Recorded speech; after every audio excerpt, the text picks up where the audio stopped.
Вдобавок ко всему, климатическая ситуация усугубляется.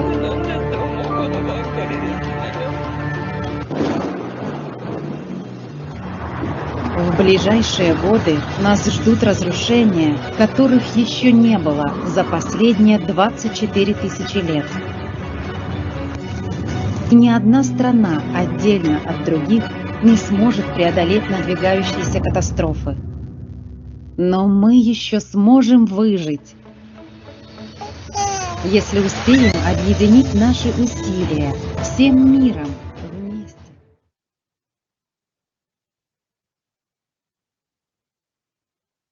Қыздар мен оқушылар және Назарбаев зияткерлік мектебінің қадірлі қонақтары. Тәуелсіздіктің 30 жылдығы аясында ұйымдастырылып отырған эко-желі жобасының ашылу салтанатына қош келдіңіздер. Торжественная церемония открытия сети эко-клубов Назарбаев интеллектуальных школ «Эко-желе» объявляется открытой.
Біз тәуелсіз елдің өрені болғанымызға шексіз қуанамыз. Ата-бабамыз көзінің қарашығындай сақтаған туған жерімізді біз әрі қарай сол қалпында бағалауға тиіспіз. Даже раз. «Эко-желе» объединяет сеть эко-клубов Назарбаев интеллектуальных школ. Цель «Эко-желе» — это экологизация школы, экономия ресурсов, уменьшение загрязнения природы, а также внедрение культуры экологичности, популяризация и установление экологичного образа жизни, приоритетности экологии у школьного сообщества. Эко-желінің басты мақсаты экологиялық мәселелердің шешімін табу, оқушылар арасында экологиялық мәдениетті нығайту және қоғамды табиғатқа деген жанашырлыққа баулу. Бүгінгі айтулы жобаны бастау үшін сөз кезегін Назарбаев зияткерлік мектептері дербес білім беру ұйымының басқарма төрайымының орынбасары Можаева Ольга Ивановнаға беріледі. Открытие на базе Назарбаев интеллектуальных школ сети эко-клубов «Эко-жель» и старт эко-хакатона «Еда, вода, энергия» являются значимыми событиями для всех нас. Мы понимаем, что экологические проблемы актуальны во всем мире и охватывают все сферы жизнедеятельности человека. И эти проблемы не решаются одним или несколькими государствами, отдельными организациями. Только совместными усилиями, действиями каждого человека мы сможем менять мир к лучшему. Инициатором создания сети эко-клубов являются члены эко-клуба интеллектуальной школы города Нур-Султан. «Эко-жель» позволит учащимся, интересующимся вопросами биологии и экологии, организовать конкретную деятельность, вовлечь в нее большое количество школьников из других школ сети и общеобразовательных школ, привлечь различные компании и организации для получения значимых результатов в вопросах охраны окружающей среды на территории своей школы, своего дома, своего города, нашей страны, в мире в целом. В рамках данного мероприятия будет дан старт эко-хакатону среди стартап-команд интеллектуальных школ «Эко-хак НС» на тему «Еда, вода, энергия». Уже завтра вас ждут сессии и мастер-классы известных экспертов в области экологии, краудфандинга, реализации стартап-проектов, развития социального проектирования. Я уверена, что стартап-команды интеллектуальных школ смогут реализовать свои идеи и решения, направленные на защиту благополучия окружающей среды. Желаю вам успешной работы в реализации самых смелых идей и проектов.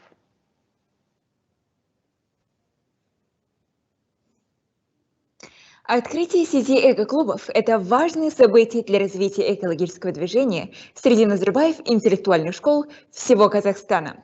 И мы рады, что такую инициативу с удовольствием поддержала наша автономная организация образования Назарбаев интеллектуальные школы. Дұрыс айтасың, Фатима. Күнделікті табиғат адамзат қолынан және заманның қарқынды даму әсерінен зардап шегуде. Жаһандық жылу, әлемдік мұхит пен ауа ластануы секілді мәселелер соңғы 10 жылда өрши түсті. Эко-желі құрамындағы зияткерлік мектептерінің эко-клубтарымен тарихымен, идеясымен таныстыру үшін сөз кезегі Нұр-Сұлтан қаласындағы Назарбаев зияткерлік мектебінің эко-клубының лидері және Қазақстан Республикасының ресми эко-амбассадоры Зейін Қабыл сәнімге беріледі.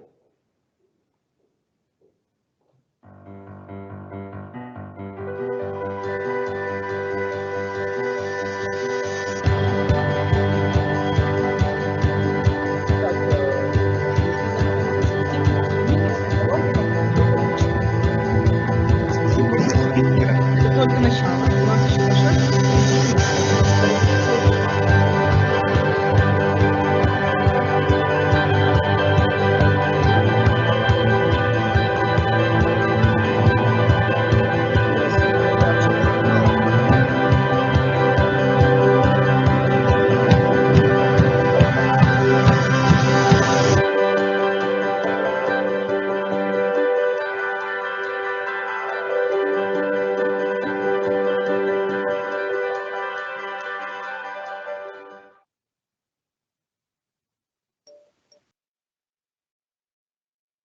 Сәлеметсіздер ме, құрметті Назарбаев зияткерлік мектептерінің қалыптастығы. Эко-клуб желісі Нұр-Сұлтан қаласындағы эко-клубтан бастау алды. Және осы салтанатты ашылуда эко-клубтың бастауы мен жинаған тәжірибесі жайлы баяндамақшымын. Барлық жобалар тәрізді біздің де клуб қарапайым идеядан басталды. Бірде Евразия ұлттық университетінің жазғы мектебіне қатысып, халықаралық деңгейдегі экология профессорлерінен тәлім алдым. Сонда алғаш рет мектеп үдерісін жасылдандыру жайлы естідім.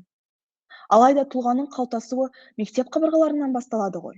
Онда неге мектептерде экологиялық қозғалыс жоқ деген сұрақтар пайда болды. Мені қозғаған идея. Көбісі не эко-клуб болсын, не эко-желі болсын, басты мақсат экологияны мектеп қауымдастығында дарыту деп ойлайды. Онысы шын. Алайда біздің басты мақсатымыз қауымдастықта экологияны дарытып, кейінгі болашақта ел деңгейінде үйреншікті қағида ету. Тағы да айта кетерлік жайт, бұрын соңды осындай белсенді экологиялық қозғалыс тек жоғарғы оқу орындарында немесе ересек жаста басталатын. Оқушы арасында эко-желі ол алғашқы, алайда нық қадам. Бұрын соңды болмаса да, ол мүмкін емес деген сөз емес. Және келесіде біздің клуб мысалында оны дәлелдейтін боламын. Әр жұмыс пен жоба нақты қадамдар арқылы жасалады. Біздің клуб осы 4 қадаммен басталды. Біріншісі тимбилдинг. Әрбір топтың бірізділігі осыдан басталады. Менің лидер ретінде басты мақсатым жоба барысы мен одан тыс топта достық қарым-қатынас орнату. Себебі тұрақты әрі сапалы қарым-қатынас түсіністік пен бірізділікке алып келеді. Екіншісі міндеттердің нақты бөлінісі. Клубтың әр мүшесі өз міндетін біледі. Жұмыс кезінде ұйымшыл, әрі қағидаға сәйкес әрекет жасайды. Ол біздің жұмыс үдерісін нақтылайды. Үшіншісі мақсат. Мақсатсыз қадам да, даму да болмайды. Ал бізде 4 мақсат бар. Популяризация, білімді дарыту, қалдықтарды өңдеу және өнім тұтынуын төмендету.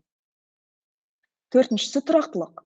Кез келген жобаның өміршеңдігін анықтайтын теңгерім, даму, өсу және үздіксіздік.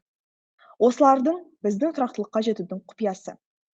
Клубтың бірінші ағымы 2020-2021 жылдары жұмыс жасап, жасылдандырудың алғашқы қадамдарын атқарды. Ал клубтың екінші жалғасы 21-22 жылдары сабақтастық ретінде жұмысын жалғастыруда. Осылайша, біз мектеп түлектерінің жобаны бас аяғысыз тастап кетуін болдырмаймыз. Экоклуб тарихы клуб кездесулерінен басталды. Онлайн кездесулер аптасына міндетті түрде 2 рет өтіп, экологиядағы ауқымды салаларды қарастырды, таныстырылым өткізді. Мода, өндіріс, тұтынушылық, цирктердегі жануарлар құқығын қорғау секілді ауқымды тақырыптар қамтылды. Біздің алғашқы республика деңгейіндегі іс-шарамыз ЮНЕСКО және АО-мен бірге өтті. Экофестиваль 328 қатысушыға 5 спикер және YouTube трансляциясында өтті. Ал жүлдегерлерге арналған сыйлықтар макулатурадан жиналған қаржыдан бөлініп отырды. НЗМ тарихындағы ең алғашқы экохакатон желілік түрде American Corner Нұрсұлтанмен бірге апталық экожобалар инкубаторы форматында өтті. Онда барлық Назарбаев зияткерлік мектептерінен 74 топ қатысып отырды. Ал іс-шараның спикері ретінде мәжіліс депутаты Зүлфия Болатқызы қатысты. Халықаралық жазғы экомектеп экологиядағы өмір тақырыбында өтті. 5 елден 400 қатысушы, 8 тақырыптан 22 спикер, интерактивті сабақтар, тестілеулер, пайдалы ресурстармен бөлінісіп, қарым-қатынас ретінде сабақ өткізді. Іс-шараның спонсоры құны 50 000 теңгеден артық экологиялық өнімдер ұсынып, көмек көрсетті. Практикалық іс-әрекет біздің клубтың басты мүшесі.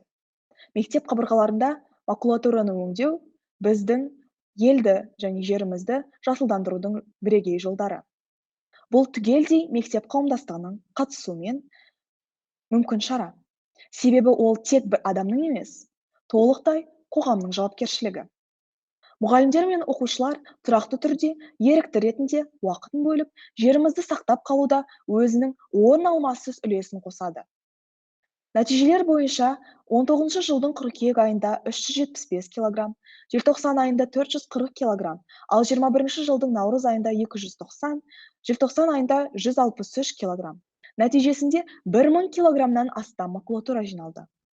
1 килограмм макулатура 40-45, тіпті 50 теңгенің лайық екенін еске саламын. Әлеуметтік желілерде біздің парақшамызда 500-ден астам белсенді жазылушымыз және 100-ден астам тұрақты қатысушыларымыз бар. Интерактивті бағдарламалар мен коллаборациялар жүргізілуде. Біздің әлеуметтік желілерге жазылып, соңғы ақпарат алуларыңызға болады. Шыны керек, көбісі экологиялық қозғалысты не қаражат, не лауазым бермейтін, еріктілер ғана байлам жасап, әрекет атқаратын іс-шара деп ойлайды. Бұның миф екендігін ұйымдастырған іс-шараларымызда да, өз мысалымызда да дәлелдей алдық деп сенемін.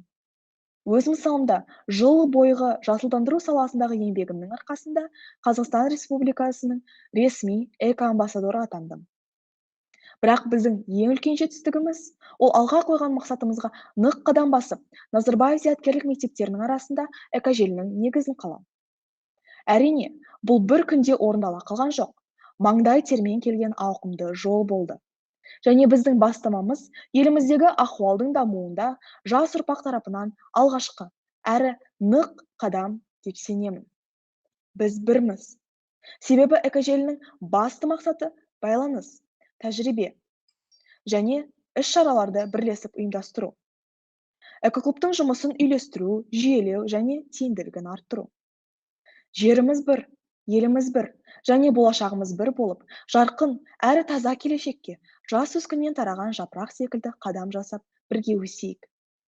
Біздің экожолымыз осы сәттен басталады.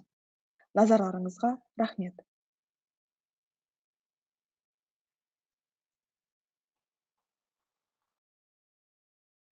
Рахмет сәнім. Бүгін экожелі шеңберінде зияткерлік мектептері стартап командаларының арасында су, азық, энергия тақырыбында эко-хакатон жарысын бастап отырмыз. Шын мәнінде эко-хакатон жобалары жоғарыда айтылған мәселелердің шешімін жинақтайтын үлкен жоба. Эко-хакатон аясында 2022 жылдың 25 ақпанына дейін эко-челлендж жариялаймыз.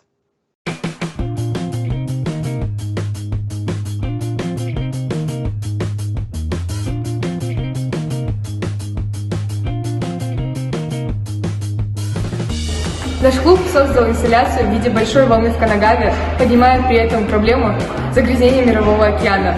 Для инсталляции мы использовали исключительно перерабатываемые отходы нашей школы. Присоединяйся к нашему челленджу «Эхо как низ» и при этом не забывая отмечать нас.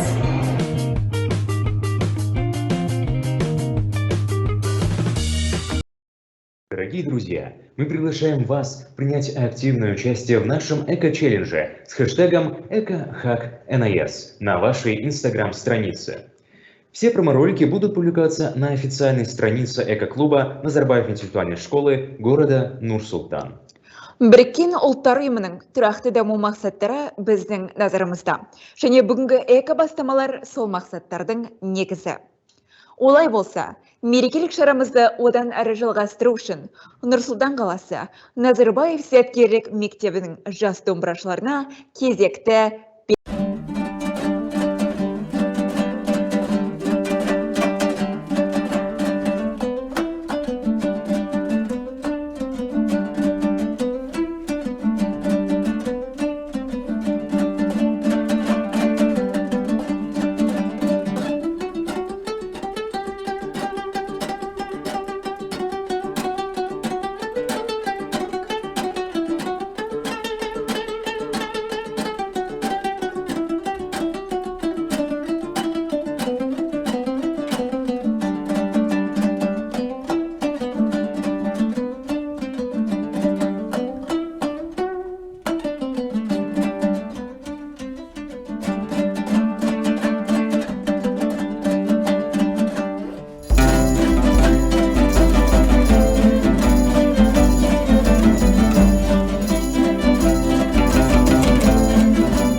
Командалар бүгін эко-желінің ашылу салтанатына дайын идеялармен келді. Олар өздерінің экологиялық идеяларын жүзеге асыруға мүмкіндік алады.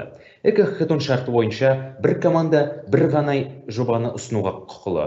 Сонымен қатар, өнім эко-хакатон кезінде толығымен әзірленіп, бұрыннан бар өнім болмау керек. Стартап-команды школ могут регистрировать любые идеи по теме для решения экологических проблем. Вода, еда, энергия. Что же это может быть? Виджет качества воздуха в городе расположения школы. Чат-бот по сканированию и раздельному сбору отходов в мессенджерах. Мобильное приложение. Видеоигра, точнее создание небольших видеоигр или их прототипов по теме. Карта инвентаризации деревьев в школе и в городе, а также многое другое. На протяжении почти 3 месяцев, до 25 февраля 2022 года, стартап-команды со всех ниш будут вести борьбу за право реализовать свои идеи по улучшению экологии отдельных регионов и всей страны. Пожелаем удачи командам! Желілік экожелінің ашылуы 2 күнге жалғасады. Командаларды арнайы тәлімгерлік сессиялар мен үздік сарапшылар мен шеберлік сабақтары күтіп тұр. Бүгінгі күннің спикерлерімен танысайық. Анна Гударзи, эко-маркетолог, платформа компании «Забота об экологии» «Эко-Нетворк». Это платформа формирования нового HR-бренда компании и эко-имиджа. Азиза Утигенова, создатель казахстанской краудфандинговой платформы starttime.kz. На этом торжественная часть открытия экожеля завершается, и начинается официальная часть эко-хакатона «Вода, еда, энергия». Со спикерами, где они поделятся своим опытом для дальнейшей работы ваших стартап-проектов.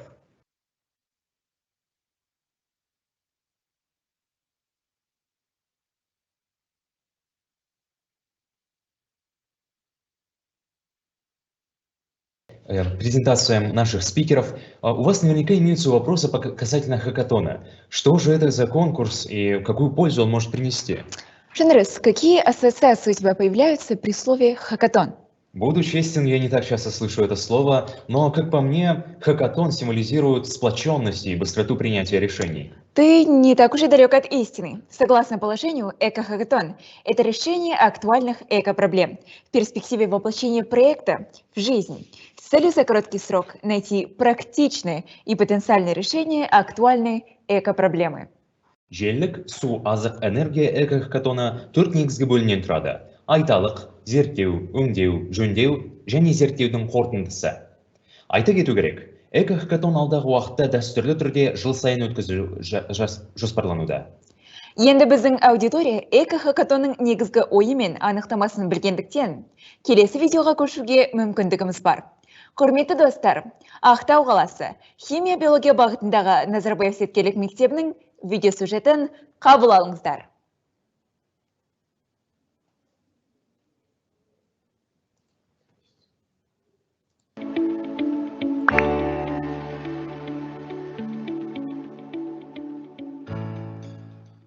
Сәлеметсіздер ме? Мен Берік Альбина, Ақтау қаласындағы Назарбаев зияткерлік мектебінің 10 сынып оқушысымын. Мен эко-хакни желілік конкурсына шығармашылық үлгісінің тұрғыда ойлау арқылы қазіргі қоғамдағы негізгі мәселелердің шешімін табу үшін топ құра отырып, бұл жобада өз бағымды сынағым келеді. Мен Шахиева Динар, 10 сынып оқушысы, Eco-Friendly тобының мүшесімін. Мен Қазақстанның негізгі экологиялық проблемаларын шешуде арнайы N-Explorers әдістемелерін қолданып, қоғамға өз пайдамды тигізгім келеді. Мен Куванбай Диас, 9 сынып оқушысымын.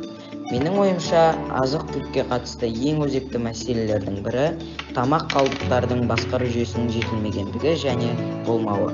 Сондықтан да мен бұл мәселені шешуге атсалысқым келеді. Мен Есенқұл Нұрқанат, 9 сынып оқушысы. Біз топпен ақылдаса келе 3 бағыттың ішінен азық-түлік тақырыбын таңдадық. Себебі қазіргі уақытта адамдар тамақ қалдықтарын қайда тастарын білмейді. Яғни қажетті ақпараттарды хабардар болмағандықтан тамақты қоқысқа тастайды. Мен 10-шы D сынып оқушысы Бегежан Дариғамын. Мәселені анықтауды N-Explorers әдістемелер мен әртүрлі ойлау құралдарын қолдана отырып, халықтың тамақ қалдықтарын басқару жайлы хабардар болуын арттыру біздің мақсатымыз.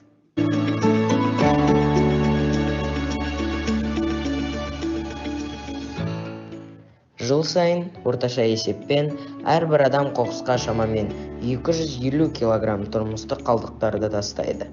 Олардың жартысына жуығы тамақ қалдықтары.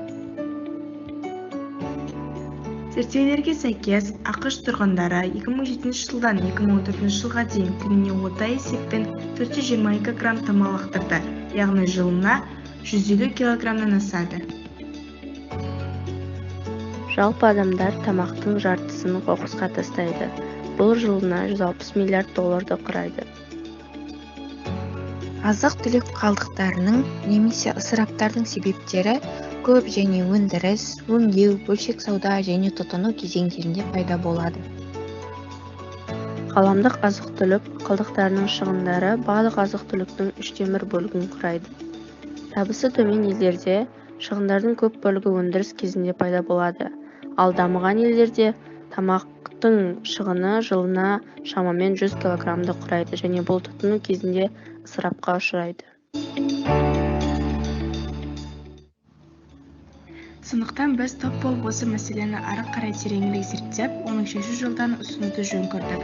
Тақырып пен мәселені анықтауда біз арнайы Explorers әдістері мен құрал жабдықтарын қолдандық. Ең алғашқы әдіс бұл байланыс шеңбері. Бұл әдіс арқылы біз мәселенің туындауына себепші болған факторларды анықтап, оларды байланыстыра алдық. Байланыс шеңбері әдісі бізге мәселені шешуге кедергі болып тұрған факторларды айқындауға және шешу жолдарын болжаммен анықтауға үлкен көмек берді.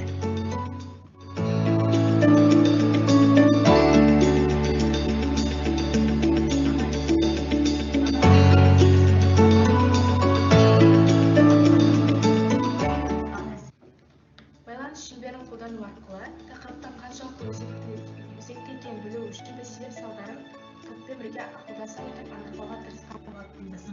Енді әрбір адамнан олардың пікірін білу арқылы тақырыптың өзекті екенін анализ жасау арқылы қандай адамдардан ой жаңа біз соны айқындадық қой, қандай адамдардан сұрауға болады. Оны келесі қадамды жоспарлау үшін қағазға жазылады. Дұрыс па, Рина?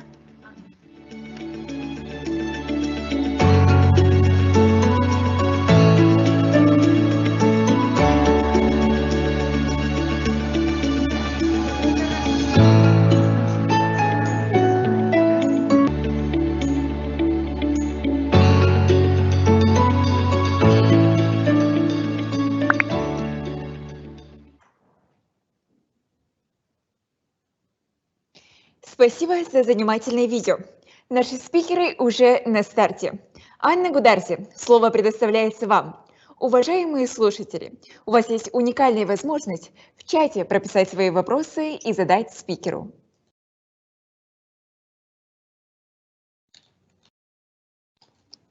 Добрый день.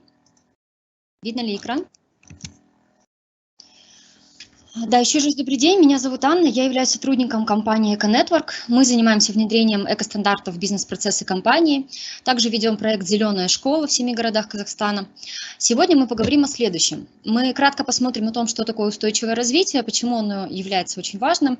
Рассмотрим пример работы современной экономики и зададимся вопросом, почему развивается страна, вообще мир, почему развивается неустойчиво, да? Итак, на официальных ресурсах много и долго можно читать о том, что такое устойчивое развитие и какие у него цели, но, как правило, текст изложен в довольно официальной и такой сложной форме, поэтому, чтобы всем были принципы эти понятны, принципы этого документа, я приготовила простые понятные примеры цели устойчивого развития. В общем, цель устойчивого развития – это глобальный договор ООН, принятый и подписанный всеми 193 странами, членами ООН.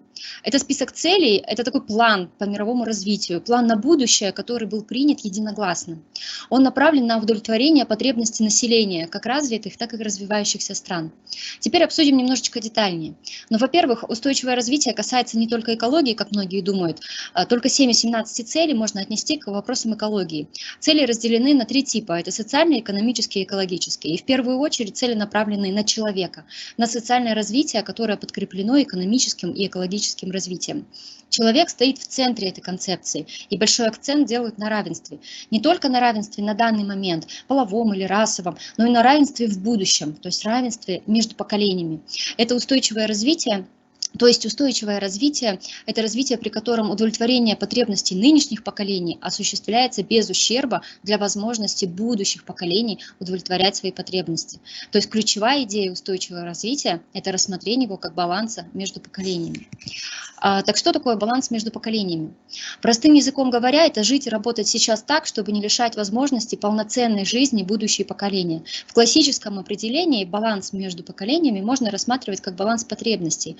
Однако Однако слово «потребности» можно понимать по-разному. Например, можно понимать такие потребности в качестве потребности потреблять природные ресурсы, потребность в чистом воздухе, питьевой воде, в таких ресурсах, как нефть, газ и так далее. Это значит, что мы должны оставить будущим поколениям достаточное количество ресурсов и, в принципе, планету, пригодную для здоровой и счастливой жизни. На данный момент нам для удовлетворения своих нужд необходимо практически 2 планеты. Что это может значить? Да? Это значит, что Земля просто не успевает восстанавливаться от загрязнений, образующихся в результате жизнедеятельности людей. И каждый человек или предприятие имеет свой экологический след. По-другому его еще называют углеродным следом. Вы можете оценить свой углеродный след, пройдя онлайн-тестирование на многочисленных ресурсах в интернете. Советую каждому пройти такое тестирование. И, как правило, в конце тестирования написано, что можно поменять, что можно исправить, чтобы сократить свой углеродный след. Чтобы стало еще немножечко более понятно, о чем идет речь, давайте мы возьмем самый-самый простой пример. В настоящее время нефть составляет около 33% мировых энергетических потребностей. Уголь обеспечивает их примерно процентов на 30%, а природный газ на 24%. То есть совместно это составляет примерно 87% всех глобальных энергетических потребностей. И потеря этих ресурсов окажет просто глубокое и разрушительное влияние на современную цивилизацию с самыми неблагоприятными последствиями. Согласно статистическому обзору мировой энергетики одного из нефтегигантов, я не буду уточнять название этой организации, запасов нефти у нас должно хватить до 2070 года. И теперь, раз уж мы говорим про нефть, давайте продолжим. Давайте возьмем нефть как самый простой и самый понятный пример нерационального потребления ресурсов. Итак, по подсчетам экологов, на производство пластика тратится в мире примерно 8% всей добываемой нефти. А пластиковая бутылка была запатентована в 1973 году. И ежегодно люди выбрасывают более 200 миллиардов пластиковых бутылок.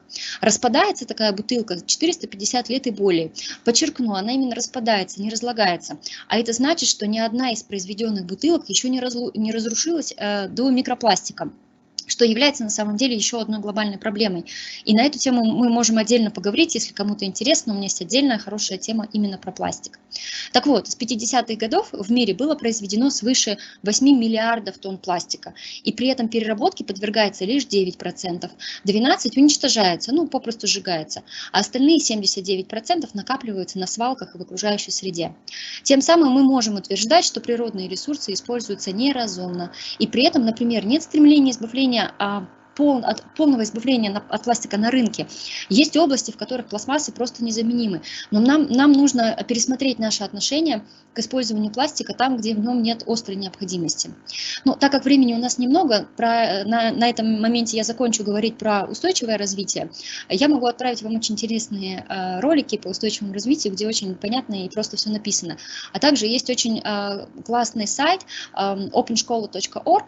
Это бесплатная школа по устойчивому развитию.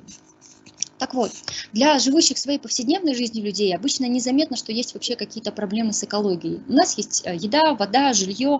Когда мы куда-то летим отдыхать на пляж, мы не видим никаких островов мусора, плавающих в океане. Мы не видим тех самых черепашек, запутающихся в пластиковой упаковке.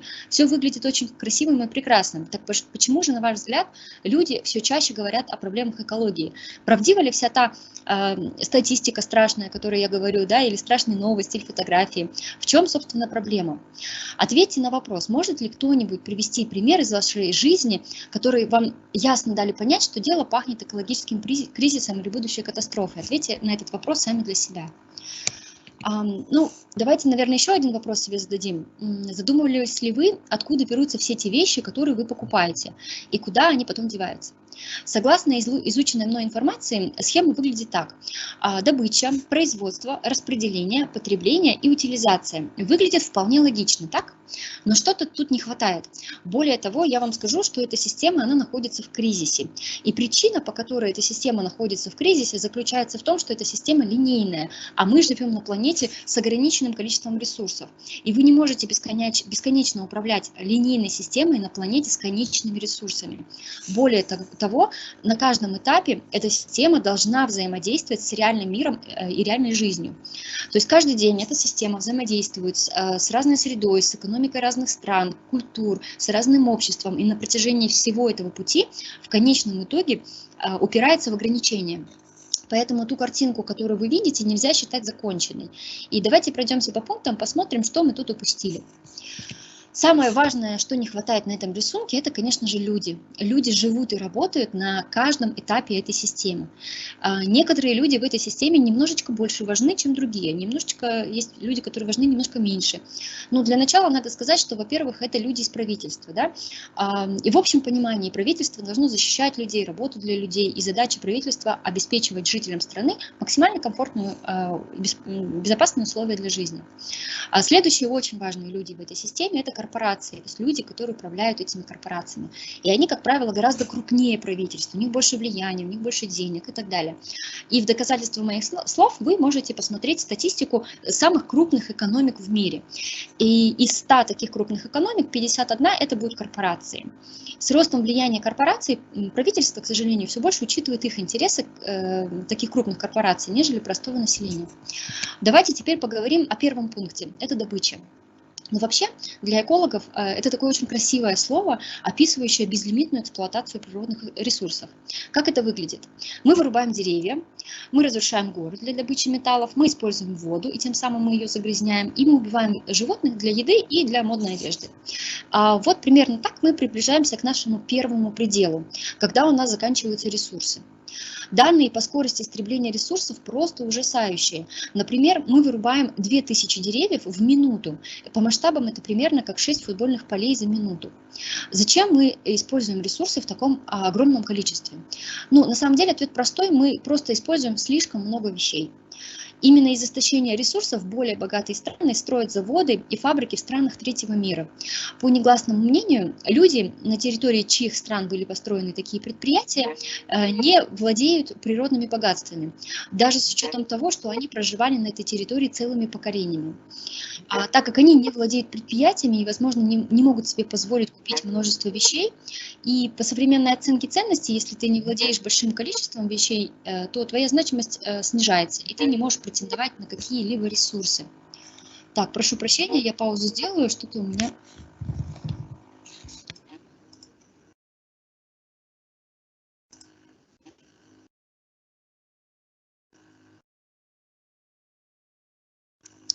Да, прошу прощения, у меня, видимо, вылетел интернет. Подскажите, пожалуйста, на каком моменте у меня отключилась связь?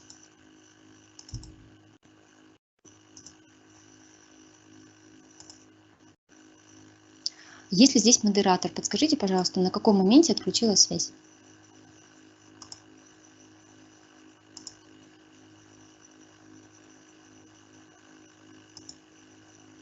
Хорошо, давайте я тогда продолжу со следующего, наверное, слайда. Окей.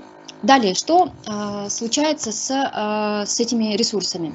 Все добытые ресурсы, они отправляются на производство, где мы используем энергию, позволяющую добавлять, мы используем энергию и добавляем в наши ресурсы какие-то токсины, да, для производства различных товаров.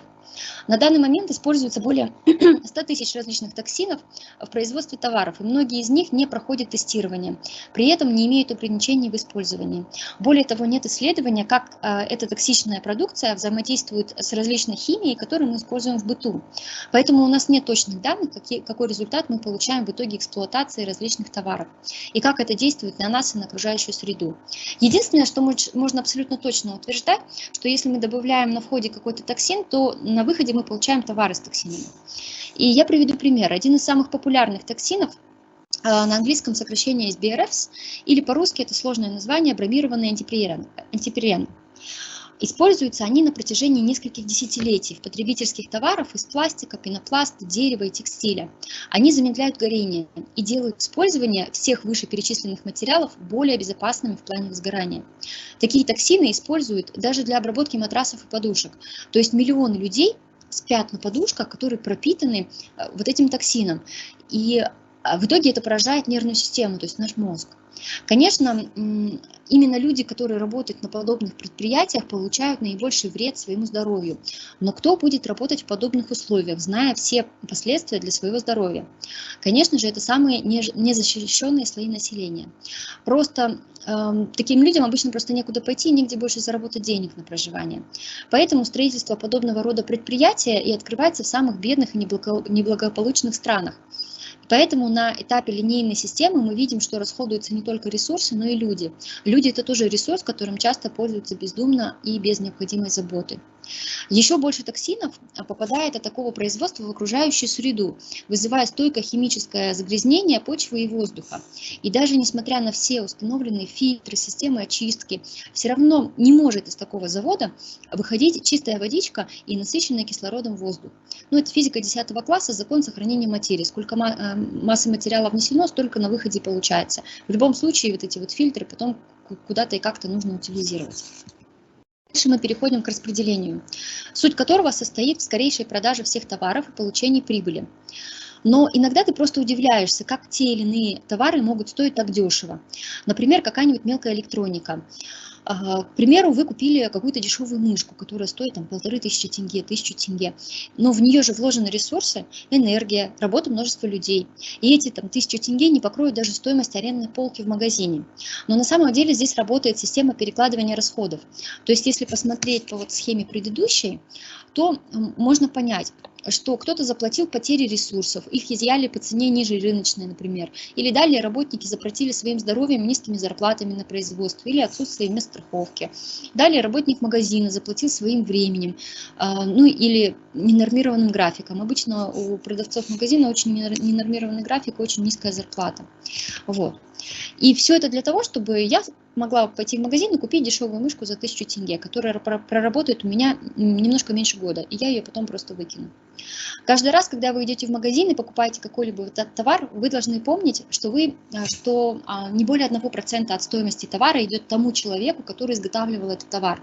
Например, я покупаю шарф на рынке за 2000 тенге, а кто-то потратил 15 часов на то, чтобы сделать этот шарф. Ну, где-то там, далеко, в Индии. Кстати, Индия является лидером рабского труда в мире. Сейчас в Индии в рабстве находится более 7 миллионов людей. И вот этот человек, он в лучшем случае получит 2 тенге за 15 часов своей работы. А я потом, забуду, например, этот шарф где-то в гостях или там в отеле другого города, или он просто будет лежать у меня несколько лет в шкафу, может быть, я его пару раз надену.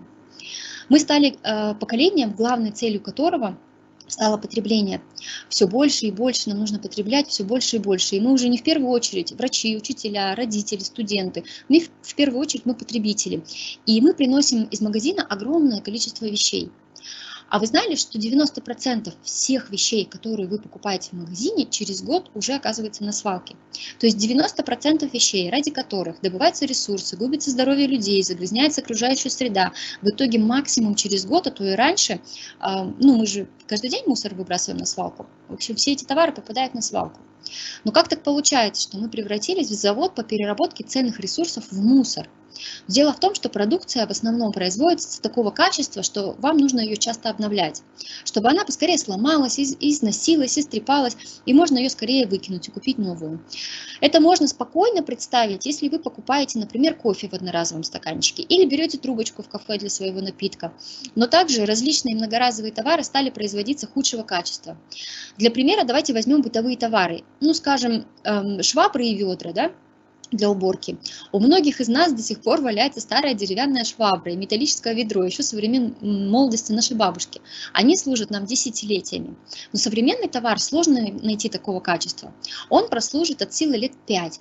И дальше мы пойдем покупать новый. Потому что ручка у швабры сломалась, потому что она из тонкого дешевого пластика, или треснуло дно ведра. И ладно, если бы такие предметы были только бытовыми. Сейчас выходят, например, новые модели компьютеров и телефонов быстрее, чем ты успел разобраться с недавно купленной моделью. И вот уже у твоего друга новый крутой мобильный телефон. Но знаете, такой какой-то внеземной, тонкий, блестящий, как будто бы ему пришельцы скинули, пролетая над его домом. А ты смотришь на свой, и вроде куплен он не так давно, но выглядит он как старый утюг у тебя в руке. И тебе так стыдно его доставать, что под влиянием этого чувства ты бежишь покупать новый. И это чистой воды маркетинг. Ребята из крупных корпораций точно знают, как заставить покупать вас больше и чаще. Тем более, когда есть возможность отследить, насколько долго вы задержались на картинке в Инстаграме или куда кликнули в поисковике. Сейчас мы смотрим, за 1 год мы смотрим больше рекламы, чем человек 50 лет назад мог увидеть за всю свою жизнь. Есть такое интересное выражение. Реклама обещает нам покупку того самого счастья, что нам так сильно не хватает. И мы приходим в магазин за этим счастьем, но там оно не продается. И когда я услышала это выражение, я подумала, как я раньше этого не чувствовала. Подумайте и ответьте сами себе на вопрос, стало ли у вас больше вещей за последние 10 лет? А теперь подумайте, стало ли у вас меньше свободного времени, которое вы можете проводить со своими друзьями и родными, ну или просто за чтением книги. Я 100% попадаю под это описание. Вот не так давно я думала о том, что раньше я зарабатывала плюс-минус столько же денег, но у меня было гораздо больше свободного времени. Почему сейчас моя работа все больше напряженная, становится больше напряженной, отнимает у меня больше сил и времени? Ну, согласно статистике, у нас действительно растет количество вещей, но при этом снижается уровень счастья. Так что нам делать со всеми этими вещами дальше, после того, как мы их купили и принесли к себе домой?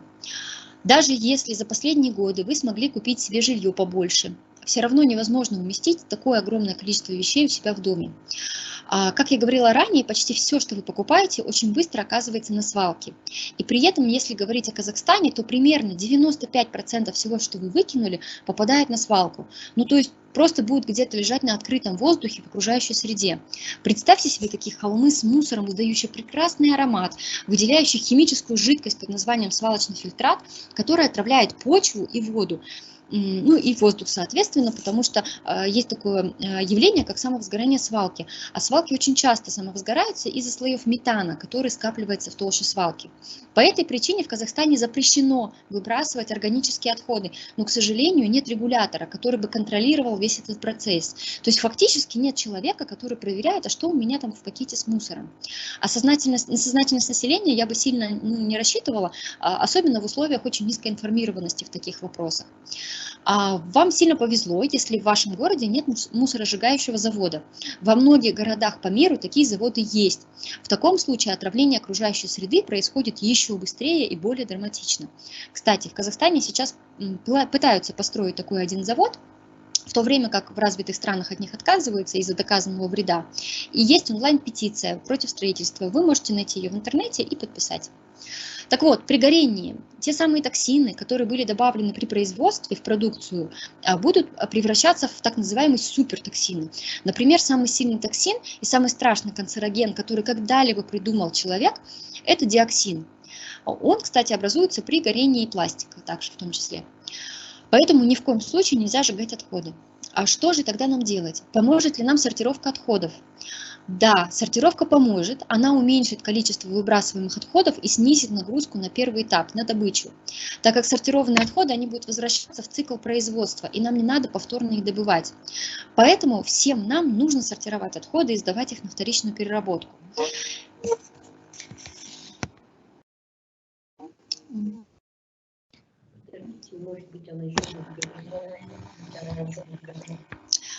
Да, я прошу прощения, у меня почему-то вылетает интернет по какой-то непонятной мне абсолютно причине.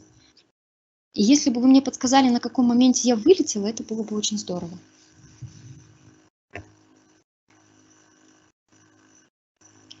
Есть ли здесь говорящие люди, которые могут мне это подсказать?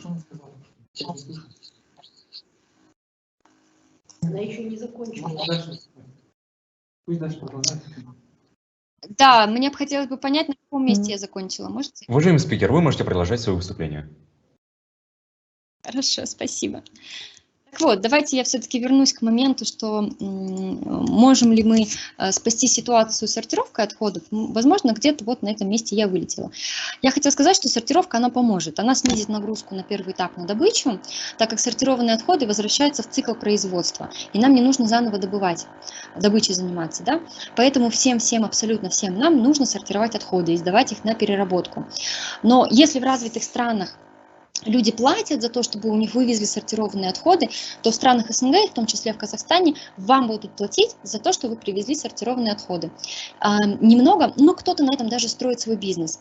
Поэтому есть большое количество компаний по всему Казахстану, которые занимаются вывозом и досортировкой отходов, и дальше возвращают их в производственный цикл в качестве ценного ресурса. Но надо понимать, что сортировка не решит проблему полностью. Даже если бы вы смогли передавать на переработку 100% всех произведенных вами отходов, это все равно не решило бы суть проблемы. Ну, во-первых, все равно большая часть этих отходов не может быть переработана по различным причинам. Ну, например, комбинированная упаковка типа тетрапака. Там столько много слоев, там пластик, бумага, металл, опять пластик, и они так крепко скреплены между собой, что их становится практически невозможно разделить и переработать. И, во-вторых, все равно токсичность производства остается, и переработка сортированных отходов – это тоже очень токсичный процесс. Но сортировать отходы обязательно нужно. Хорошая новость состоит в том, что есть уже люди, которые работают над исправлением этой линейной системы. Уже есть, например, защитники окружающей среды и ученые, которые изучают воздействие тех или иных факторов на изменение климата. Уже есть производство, выпускающие экологичные товары. Даже есть Zero Waste заводы. Вы можете посмотреть очень интересный фильм на английском языке Beyond Zero. Это очень классный опыт европейский по заводу такому Zero Waste. Можно покупать товары без упаковки или в своей таре. Да? Можно покупать товары немножечко дороже и качественнее, чтобы они нам служили дольше. Чем дешевле, тем хуже на самом деле. И все это уже начало работать, но до сих пор недостаточно. То есть тех усилий, которые сейчас приложены, они недостаточны. И Казахстан в этом плане немножечко, ну, я бы сказала, в плане сортировки, если, то отстает, к примеру, от Европы лет на 30. В других вопросах по-разному, да? То есть для сохранения планеты, для будущих поколений нам необходимо переходить на экономику такого замкнутого цикла. То есть в общем смысле эта экономика, основанная на возобновлении ресурсов, то есть альтернативы традиционной линейной экономики. Я уже заканчиваю. Я бы хотела в конце просто сказать, что мы очень долго можем обсуждать с вами вопросы экологии, но нужно приступать к каким-то действиям. И каждый человек в этой системе, он важен. То есть ваш спрос, вы формируете спрос на какие-то товары или услуги. Чем больше вы покупаете экологичных товаров, тем больше их будет на рынке. Чем больше вы пользуетесь экологичными услугами, тем больше их тоже будет на рынке. Как бы спрос порождает приложение. Поэтому я всем участникам сегодняшней конференции хочу пожелать, чтобы вы начали наконец-то какими-то маленькими шагами внедрять в свою жизнь экологичные стандарты. То есть заняться сортировкой, не покупать больше бутылки в пластике, носить с собой многоразовую тару, полностью отказаться от пластиковых пакетиков. Вот. Ну, то есть такими маленькими, не какими-то резкими, критичными изменениями вносить изменения в свою жизнь и привыкать к этому, да? То есть формировать новые экологичные привычки. В принципе, у меня на этом все. Спасибо большое вам за внимание. Если есть вопросы, я буду с удовольствием на них отвечать. Анна, с компанией EcoNetwork мы сотрудничаем уже 3-й год. Мы поддерживаем вашу основную идею о том, что нужно сокращать потребление, нежели переработка ресурсов. Также есть один вопрос.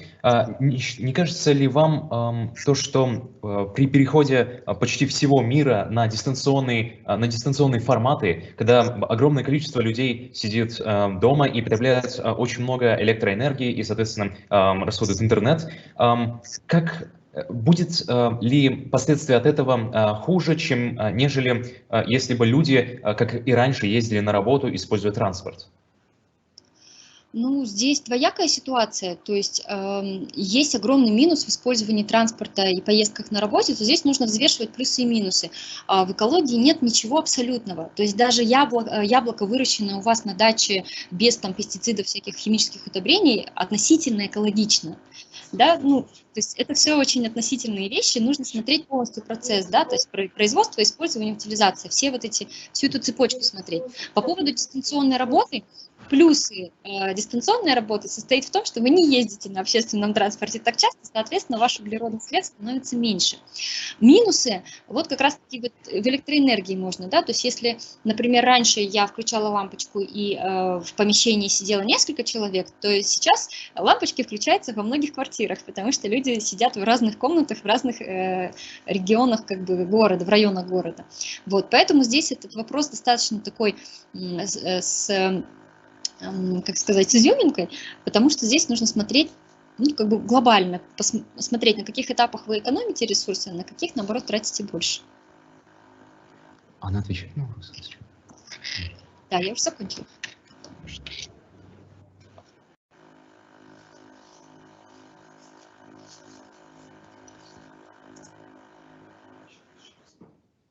Так, ну я не вижу больше. Есть вопрос из чата. Что делать с мусором из сел, у которых нет возможности их перерабатывать? Мгм.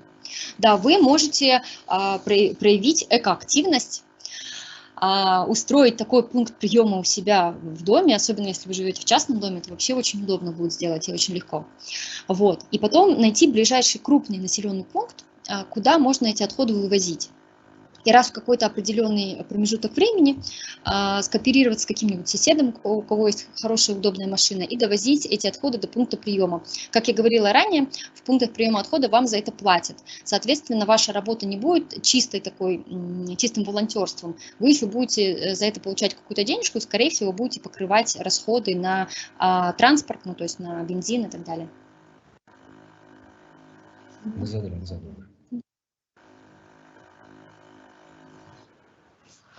Еще один вопрос из чата. Насколько введение налога на предметы роскоши поможет сократить уровень потребления, то бишь количество использования ресурсов?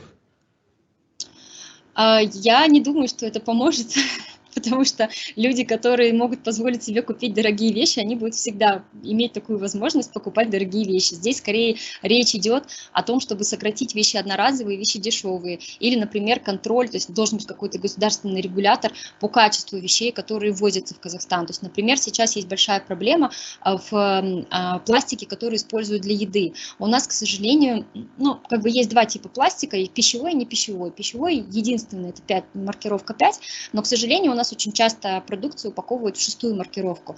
Ну, то есть не только там в столовых где-то или там в кафе, в каких-то точках питания, но и в магазинах очень часто используют 6-ку. Вот. Я не буду называть бренды конкретные, но у нас есть прям такие хорошие большие предприятия в Казахстане, которые производят продукцию и упаковывают ее не в пищевой пластик.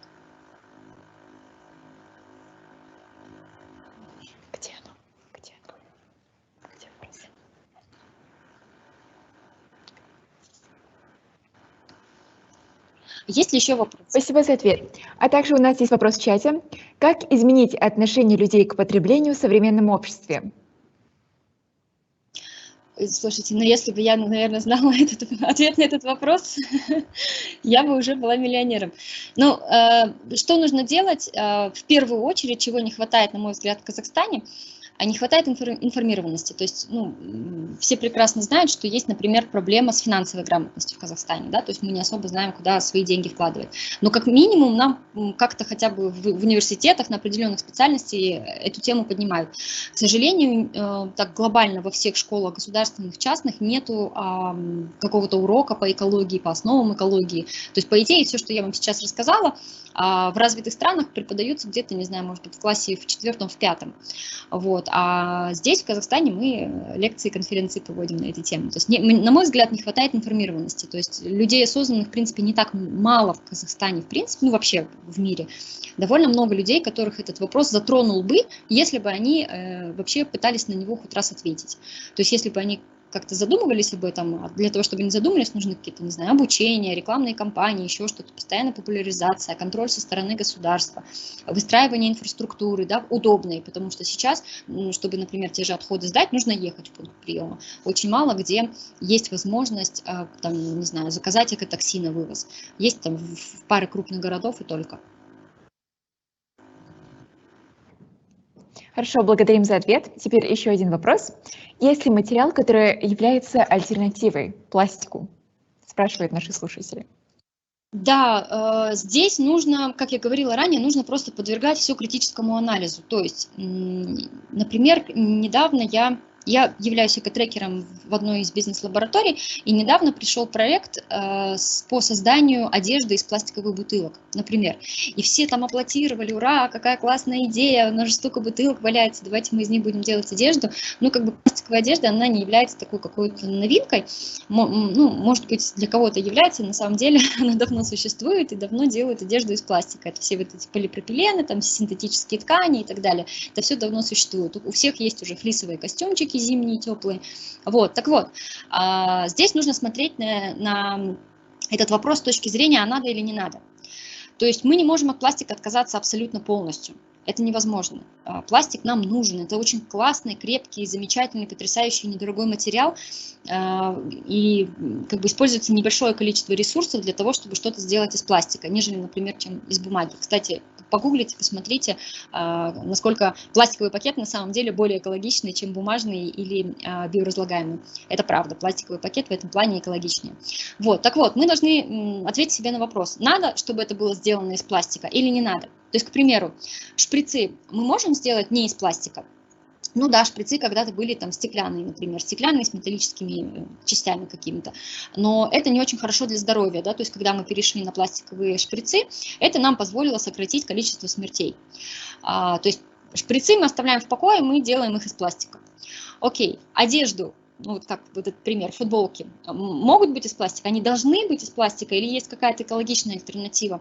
Здесь ответ простой. Конечно, лучше ее из пластика не делать, эту одежду. Есть огромное количество других материалов, более экологичных, из которого можно эту одежду изготавливать, и она действительно будет более экологичной. Типа лен, конопляные ткани, ну, в крайнем случае хлопок. Но хлопок надо смотреть тоже детальнее, откуда его привезли. Вот. Так вот, просто отвечайте себе на вопрос, это должно быть из пластика или это можно сделать не из пластика? Это должно быть, там, не знаю, из хлопка или из льна, или есть какой-то более экологичный вариант? То есть понятно, что мы не можем, мой компьютер не может быть деревянным. Ну, то есть мы от пластика полностью отказаться не можем. Альтернативы нужно смотреть в каждом отдельном случае. И последний вопрос на сегодня. Где можно получить данные о пунктах приема мусора или других видов отходов в Республике Казахстан? Ой, ну это очень простой вопрос. Есть чудесное приложение, сделали его экоактивисты уже очень давно, называется оно Эко-Сити. Эко-Сити, но единственная проблемка, оно работает только для андроидов, у них нету для iOS. Вот. Плюс вы можете воспользоваться различными там тугис-картами и так далее, просто вписываете до пункты приема отходов или просто пункты приема, и вы увидите такие точечки на карте вашего города.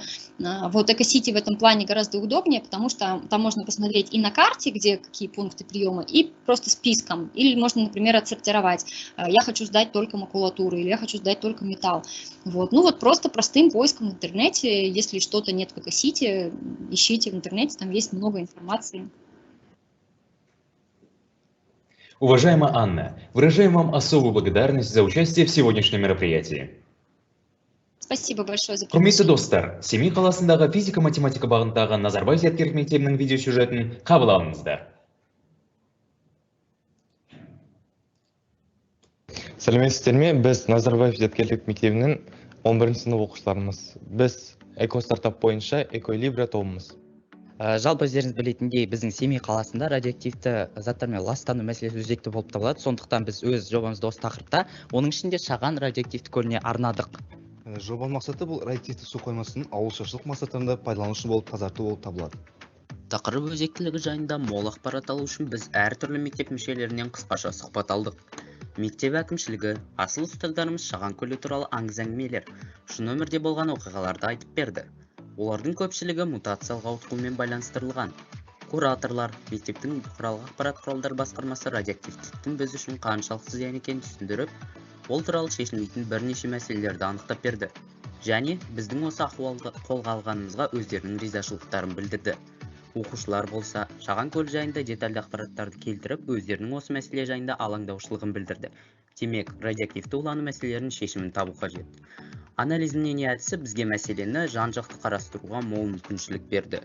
Прежде чем приступить к реализации проекта, мы обдумали ряд возможных вариантов в дальнейшем и рассмотрели положительные и отрицательные особенности разрабатываемых сценариев. В этом нам помог метод Explorer с возможные варианты будущего. Выгода нашего проекта заключается в росте сельского хозяйства и при этом снижении онкологических заболеваний. Однако возникает сложность привлечения инвесторов и большие затраты. Что касательно возможных рисков, мы можем предполагать возникновение аварий при работе с радиоактивными веществами. Для нас остается более чем важным не повторить историю самых крупных радиационных катастроф, таких как Чернобыльская АЭС, АЭС Унагава, АЭС Фукусима-1. Это привело меня к сознанию, что будущее не определено. Нам остается только делать гипотезы и предположения. Однако мы верим, что наш проект Шаган-X сможет решить проблему радиоактивного отравления уже сейчас. Пирамида убеждения – один из инструментов NX Tools, который помог нам подготовиться к эффективному распространению идей. Благодаря тому, что мы придумали собственный лозунг, Мы нашли способ для мотивирования наших участников, которые работают над одной целью. Наш слоган гласит «Табиғатты тепе-теңдікте сақта». С помощью краткой презентации всех существующих идей мы смогли остановиться на одной, самой осуществимой, экологичной и экономичной, которую мы сможем применить на уровне нашего города. Мы смогли удостовериться в том, что мы действительно сможем воплотить наш стартап в жизнь, рассматривая похожие случаи в других странах. И, наконец, мы подкрепили и обосновали наш выбор неопровержимыми фактами, в данном случае нашими математическими расчетами. Жобаның мақсаттарын және кезеңдерін анықтау үшін біз компас әдісін қолдандық. Солтүстік бөлігі бізге жобаның мақсаттарын, яғни атом көлдері анабір жүйесін қолдана тұрып радионуклеидтерден тазарту және де құрылғылармен өңделген суды ауылшаруашылық мақсаттарында пайдалануды көрсетеді. Ал оңтүстік бөлігі қазіргі уақыттағы дайын тақырыпты, мақсатты және жоспарды айқындайды. Батыс бөлігі болса бізге жобаны іске асыруға қажетті іс-әрекеттерді жеткізеді. Яғни кезеңдерге атомдық көлдегі судың химиялық құрамы туралы ақпарат жинау, судағы радиоактивті заттарды тазарту бойынша әдісті ойлап табу және де радиобір тазарту жүйесінің моделін әзірлеуді жатады. Ал шығыс бөлігі берілген мақсаттарға жетуге дейінгі теориялық практикалық түрде дәлелдеу кезіндегі кедергілерді көрсетеді. Жалпы қорытындылай келе жобаның мақсатын және жоспарды анықтау үшін компас тиімді әдіс болып табылады. Вместе с нашей командой Эколибра мы применили новый способ мышления NX Thinking и такие инструменты, как NX Tools, благодаря чему мы смогли прийти к нашей теме, которая называется Шаган X. Наш проект является актуальным, так как он включает в себя 12-ю, 6-ю и 7-ю цели устойчивого развития. Но на этом наша работа не заканчивается. В дальнейшем мы будем работать над реализацией проекта и его масштабами.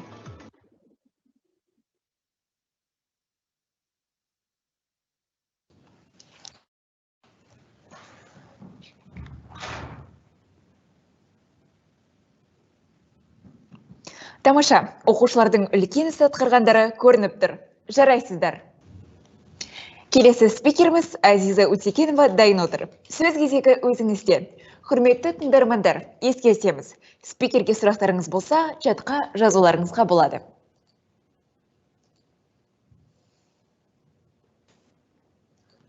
Здравствуйте. Я могу начинать? Здравствуйте еще раз всем. Я сегодня расскажу вам о краудфандинге, о крауд-технологиях. Сейчас я открою презентацию, чтобы мы вместе уже начали смотреть. Итак.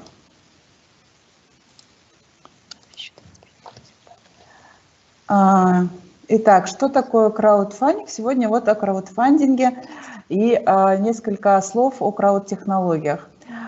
Сегодня в мире есть разные технологии. Самые известные это краудинвестинг, краудлендинг, краудсорсинг и краудфандинг.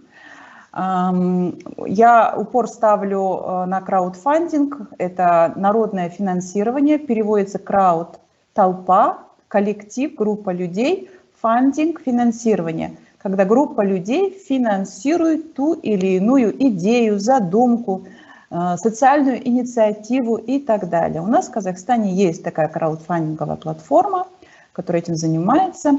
Чуть позже подробнее расскажу. В своей теме я хотела бы вас научить различать краудфандинг и краудсорсинг. Краудсорсинг – это тоже коллективное участие людей, которые обмениваются своим опытом, своим талантом, своими наработками жизненными. То есть это не всегда про деньги. Буквально вчера я познакомилась с ребятами, которые делают замечательный краудфандинг с краудсорсингом. 450 волонтеров объединились в одном чате, чтобы собрать деньги на операцию девочки, очень маленькой девочки, которой 1,5 года. Сумма очень большая, это очень сложная болезнь, там нужен был ей один укольчик, который стоит 2 300 000 долларов, и сумма неподъемная ни для одного фонда. И вы знаете, что сделали эти волонтеры? Во-первых, они объединились, каждый со своими возможностями и ресурсами. Кто-то классный там СММщик, да, кто-то классный, имеет связи с ребятами из бизнеса, кто-то имеет отношение к артистам. И они проводят каждый раз какие-то интересные мероприятия, и на фоне этих мероприятий собирают деньги для операции. То есть не для операции, а на покупку препарата для девочки. Это вот классный такой получился краудсорсинг, когда люди объединились для того, чтобы реализовать какую-то задумку. Краудлендинг – это больше ресурс, похожий на банк, когда юридическое или физическое лицо становится неким банкиром и дает какую-то сумму в кредит для того, чтобы реализовать ту или иную идею. Краудинвестинг здесь немножечко про стартапы. Это когда есть идея, тоже очень классная, и есть группа инвесторов, которые видят в этой идее потенциал и начинают инвестировать в эту идею. Вот, то есть крауд-технологий очень много, все они очень интересны, и всегда это про групповое участие людей в той или иной идее или в ее развитии. Вот. Про краудфандинг. Мы вот на этом слайде видим, как молодой человек, да, задумал что-то строить. Возможно, он строит театр, возможно, он строит школу, да, может быть, это вообще церковь или мечеть, храм. В общем, люди по одному кирпичику ему приносят, и он с помощью народной вот группы людей реализовывает свою идею. Да, можно, здесь, конечно же, это выглядит как краудсорсинг, когда люди приносят товаром, а краудфандинг то же самое, только вместо кирпичика люди могут делать взносы денежкой, это какие-то равные суммы, это может быть $1, может $5, может $10. И когда в краудфандинге принимает участие большая группа людей, то проект действительно может реализоваться. Как появился краудфандинг?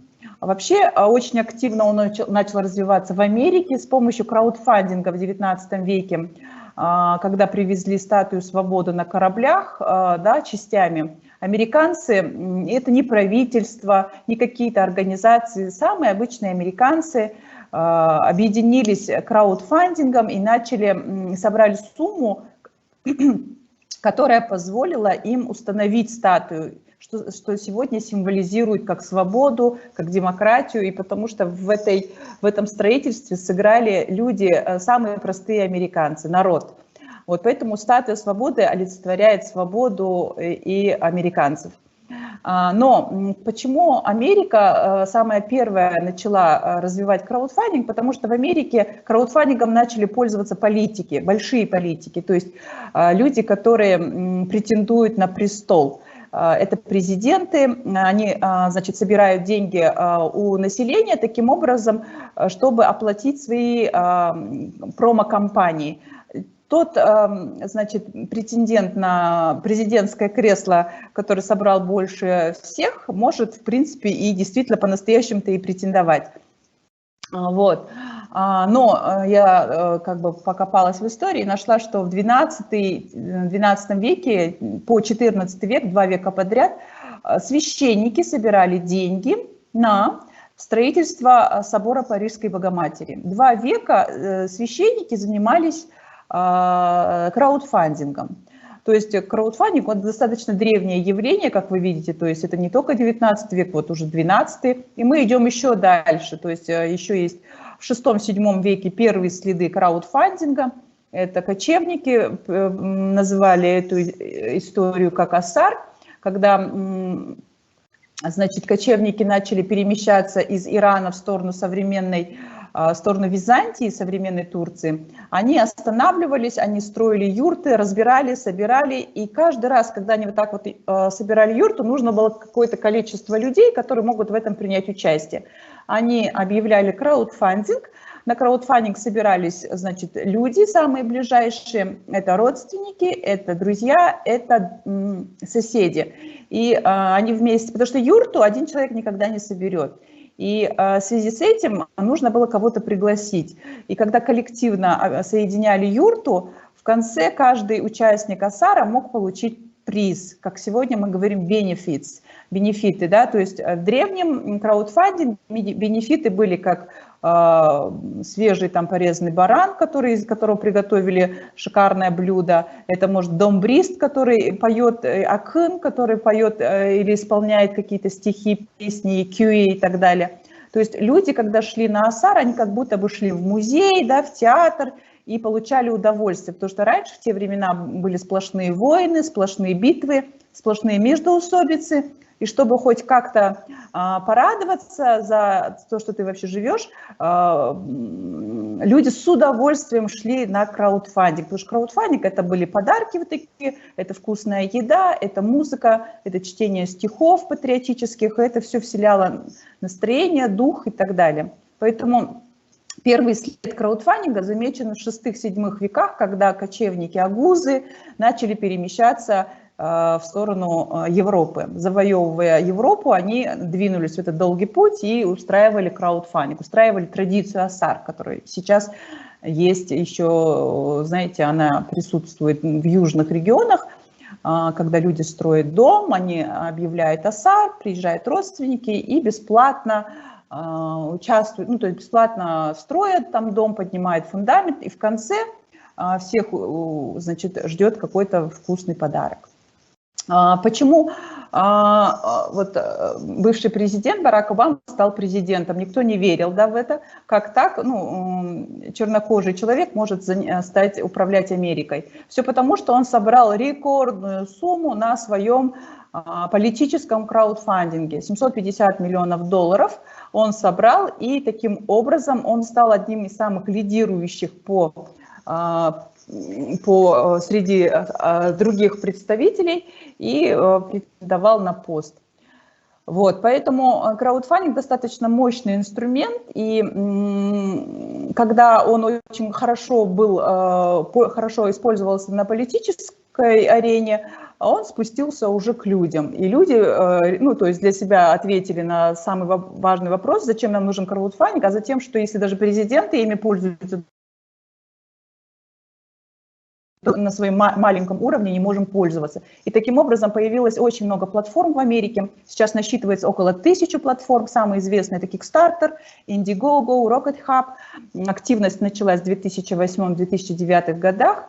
Это самые разнообразные платформы, которые собирают на музыку, на IT-технологии, на такие танцевальные, на операции и так далее, и так далее. Есть тематические краудфандинговые платформы, а есть такие вот сборные соляночки. Сам президент, бывший Барак Обама, в 2011 году запустил классный законопроект, который Jobs Act называется, который позволил всем стартапам не платить налог от сбора. Это еще дало возможность развиваться краудфандинговым платформам. Вот, в общем-то, все началось, можно так сказать, современный краудфандинг взял свое развитие от США, от Америки. В России тоже появились краудфандинговые платформы на сегодняшний день. Мы насчитываем порядка 100 краудфандинговых платформ. И самая известная – это, значит, платформа Planeta.ru, Boomstarter. Вот. И Planeta.ru, например, была поддержана правительством и Путиным, и Медведевым. И многие звезды начали использовать краудфандинговые платформы вполне успешно. Некоторые прямо стали постоянными жителями этой платформы. Такие группы, рок-группы и вообще звезды, артисты, музыканты, документалисты, художники. Все они используют краудфандинговые платформы, им очень нравится.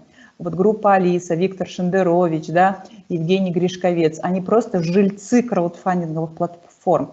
Они поняли, что на краудфандинге можно не давать рекламу своему концерту. Ты просто можешь через краудфандинг продавать свои билеты, майки, весь свой мерч, который ты создаешь. А фанаты, которые их обожают, они заходят на платформу, полностью все скупают, и получается, они не тратят деньги на радио, на телевидение, и билеты все выкуплены. И таким образом происходит общение между артистом и фанатами. И всегда на краудфандинговых платформах продаются не просто билеты, например, да, на их мероприятие, а какие-то такие вещи, которые фанаты никогда бы нигде не купили ни в одном магазине. То есть это возможно сняться в клипе, вот, например, группа Би-2, они сделали, когда собирали деньги на свой, значит, альбом «Spirit», они указали один такой классный приз, который называется съемка «Получить эпизодическую роль в съемке клипа «Spirit». То есть человек, который всю жизнь мечтал вообще встретить вживую группу Би-2, еще может получить там роль за определенный взнос. Вот так вот. То есть краудфандинг – это мощный маркетинговый инструмент, инструмент пиара и рекламы, который позволяет не только собрать деньги, но и себя хорошо пропозиционировать. Почему вот я хочу отметить вот этот вот закон, да, который придумал Филипп Котлер, известный классический закон 4P, который говорит о том, что он подходит для любого бизнеса. Если ты хочешь развития, ты должен очень хорошо знать свой продукт, свою цену, как ты будешь проводить рекламу и где ты будешь это все делать. То есть краудфандинг, он очень тесно взаимосвязан с маркетингом. И прежде чем запускать краудфандинговый сбор, нужно знать маркетинг. Нужно быть готовым к тому, что весь упор пойдет на то, чтобы сделать классный промоушен. Но если рассматривать глубже, то краудфандинг состоит из 4 краудфандинговых законов, которые разработала я. Пэкэйджинг – это упаковка, очень важно классно упаковать свой проект. Упаковать – это значит написать хорошую историю, это значит записать видеоролик, который также будет рабочим, просматриваемым, который будет классно записан в красивом помещении, с хорошим звуком. Это и фотографии, которые вы вытащили не из какого-нибудь старого архива, а профессионально заказанные у фотографа, фотоснимки, которые будут раскрывать ваш краудфандинг. Так, второй P – это present, это призы и подарки, которые вы должны подготовить для краудфандинга. Как я вам ранее говорила, что группа B2 приготовили подарки, такие как сняться в клипе или там билетик в красной зоне, билетик в VIP-зоне. То есть там было порядка 10 разных вкусных предложений, и каждый автор своего краудфандинга должен сесть и поштурмовать со своей командой, какие призы, какие вкусные вещи, ништяки он может предложить аудитории, чтобы аудитория реагировала на это и хотела это получить. И покупая у вас, она, по сути, уже делает вклад в ваш проект, и вы начинаете двигаться дальше. People, третье P, это люди, это вкладчики, которые будут вашими единомышленниками, это люди, которые будут вас поддерживать. Нужно точно знать, на какую целевую аудиторию вы работаете. Вы должны знать свой проект и кому нужен этот проект. Поэтому, почему я говорю, краудфандинг очень сильно взаимосвязан с маркетингом. И промоушен – это, соответственно, то, как мы будем продвигать краудфандинг, как вы будете продвигать свой краудфандинг, где вы будете об этом публиковать, что вы будете публиковать, как вы будете это публиковать, как много, как часто. Поэтому все это очень важно, и прежде чем запускать краудфандинг, мало просто зайти на какую-нибудь краудфандинговую платформу там, да, и зарегистрировать идею, и все, и ждать с моря погоды. Вы никогда не соберете никаких денег, если вы не подготовитесь к сборам. Итак, что такое storytelling? Это история автора, который рассказывает, почему его идея классная, почему его идея достойна ваших вкладов. Обычно это история про какой-то персонаж с его бэкграундом. Он рассказывает абсолютную правду. Нельзя льстить себе и обществу, нужно говорить как есть. Нужно объяснить проблему, которую решает автор. Затем рассказать о решениях этой проблемы и заявить о сумме, которая ему нужна для реализации.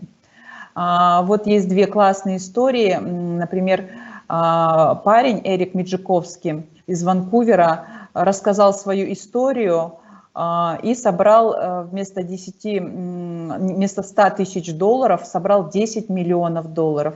В чем была его сила, он рассказал свою историю, очень классно рассказал, и его поддержало очень много людей. Катя Романовская рассказала, как ее поранили, как ее чуть не убили, и ее проект был связан с созданием кольца для спасения жизни. И когда она рассказала о том, что как она выжила и как она создала это кольцо, ее очень быстро, она нашла быстрый отклик со стороны вкладчиков, и необходимую сумму она собрала меньше, чем за сутки. То есть я к тому, что ваша история честная, правдивая, может быть, хорошо написанное, да, с хорошими фотографиями, поможет реализовать любой проект. Это про то, какие должны быть фотографии. Видите, это я взяла фотографии с Kickstarter. Люди, когда с идеями приходят на Kickstarter, они не экономят на упаковке. Они действительно создают фотоматериалы от профессиональных фотографов, нанимают дизайнеров. И когда они предоставляют проект, человек, который смотрит этот проект, должен, уже увидев через картинки, влюбиться в тот или иной товар и купить то, что предлагает автор. В данном случае вот кастрюльки, которые мужчина сделал вручную, он показывал не просто кастрюльки, он дальше показал, как он готовил в этой кастрюльке, потом как он кормил своих гостей, и он передал эмоции и чувства. И в конце ролика каждому практически хотелось купить эту кастрюльку. Вот он продавал не кастрюлю, он продавал эмоцию счастья. Он продавал счастье, что вот в такой кастрюле можно приготовить еду, от которой будут счастливы люди. Вот. Какие могут быть бенефиты? Бенефиты – это призы и подарки, которые вы должны заранее подготовить. Девушка, которая боролась против пластика, она создавала глиняные стаканчики, которые можно носить с собой, передавать в кофейне, и вместо пластикового стаканчика вам будут набирать кофе со скидкой. Почему со скидкой? Потому что кофейня не тратит на стаканчик. И покупать кофе в именном своем глиняном стаканчике. Она развивала это движение, и все, кто ее поддерживал, мог получить этот стаканчик. Это могут быть какие-то банальные сувенирчики, значки, стикербуки, стикеры или какие-нибудь брелоки для ключей. Это могут быть какие-то эксклюзивные вещи, сумки, одежда, все, что выпускает ваша стартап-команда. Или вы можете, если у вас очень простой проект, он есть на рынке, то вы должны предложить краудфандинговым участникам очень хорошую скидку, которую он может получить только на этой платформе.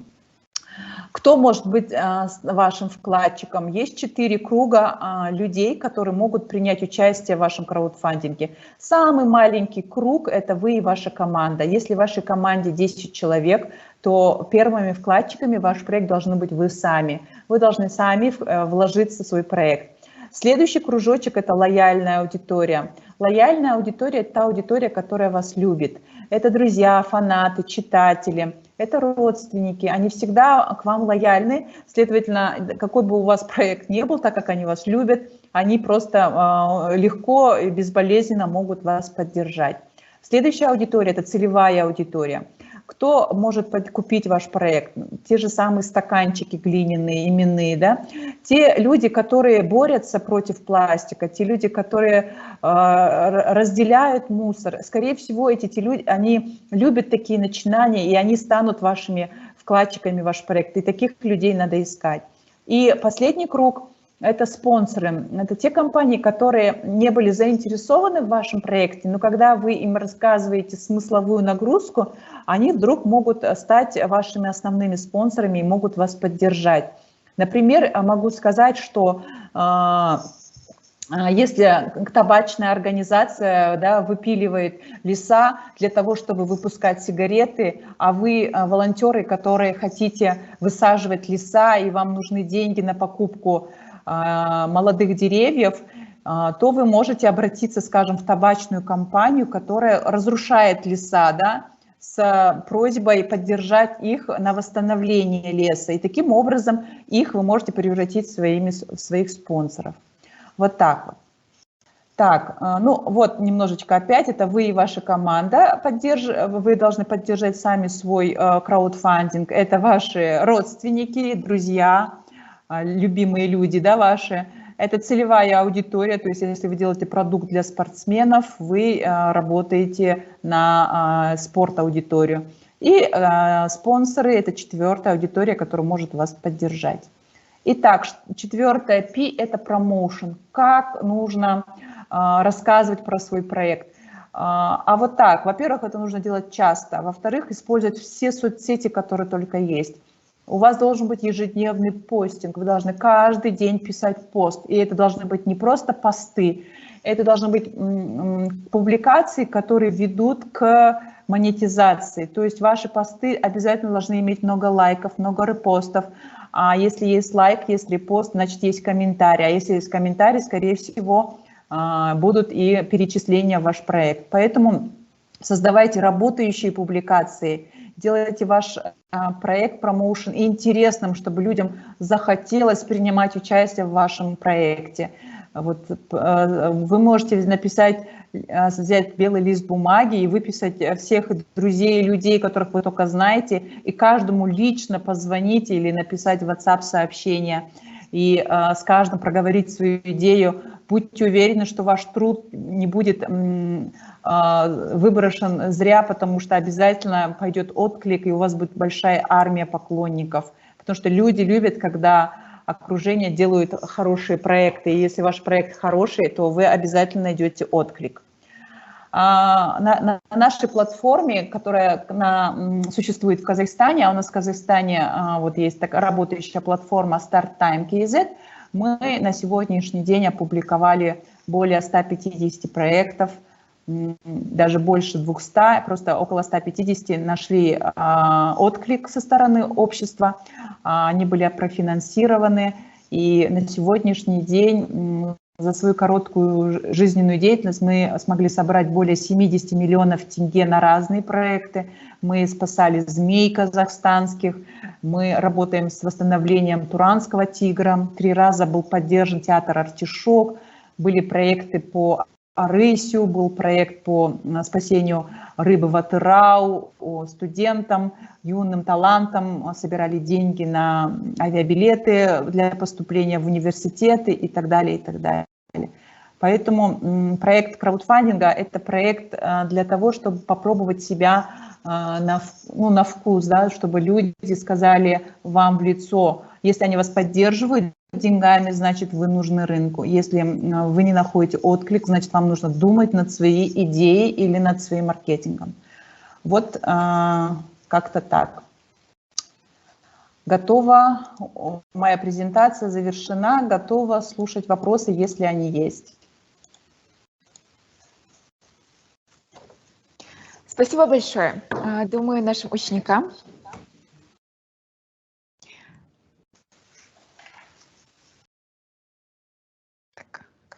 Хорошо.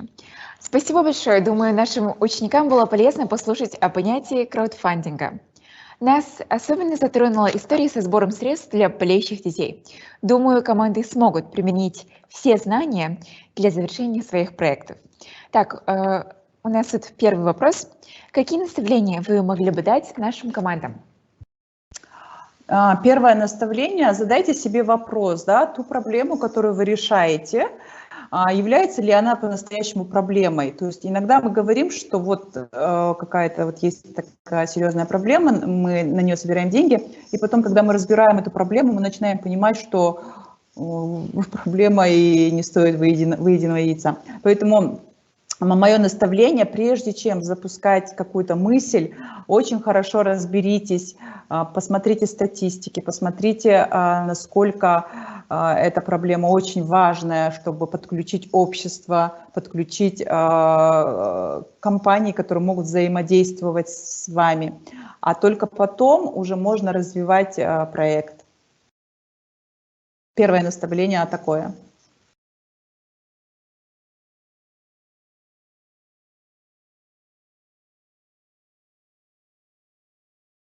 Большое спасибо вам за ответ. Следующий вопрос. Очень много проектов, учащихся ниш, останется нереализованными из-за отсутствия средств. Как именно можно решить эту проблему нашим ученикам? Окей, хороший вопрос.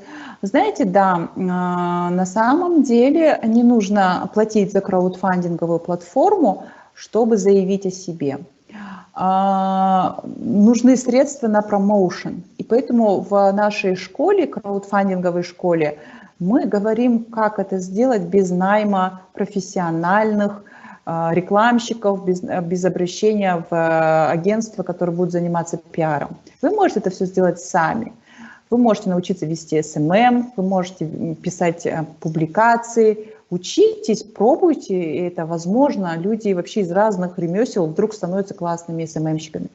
Научитесь вести страницы, научитесь вообще писать посты, делать какие-то видеоролики. То есть сейчас же это мир такой современный, столько инструментов, поэтому это не так сложно. Но, например, американские платформы, они, конечно же, когда речь идет о больших сборах, вот я хочу собрать $1 миллион, то рекомендация, то есть владельцы краудфандинговых платформ, они оценивают проект.